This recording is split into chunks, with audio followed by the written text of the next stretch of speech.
জুলাই সনদ যেটা উপস্থাপন করা হয়েছে, সেই জুলাই সনদে সুস্পষ্টভাবে ৭৫-এর ১৫ আগস্টের বিপ্লবকে স্বীকৃতি দিয়ে এবং এই বিপ্লবের যারা নায়ক আছেন সেই নায়কদের মহাবীর আখ্যায়িত দিয়ে তাদেরকে ইতিহাসের পাতায় স্থান দিবেন।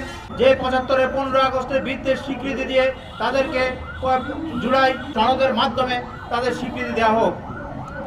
পাশাপাশি এই জুলাই সনদ কীভাবে এটা আইনি ভিত্তি দেওয়া হবে সে বিষয়ে জুলাই সনদের মধ্যে কিছু উল্লেখ করা নাই। আমরা মনে করি আগামী নির্বাচনের পূর্বেই একটি গণভোটের মাধ্যমে এই জুলাই সনদকে আইনি প্রক্রিয়ার মধ্যে আনা হোক, এই আহ্বান আমি জানাচ্ছি।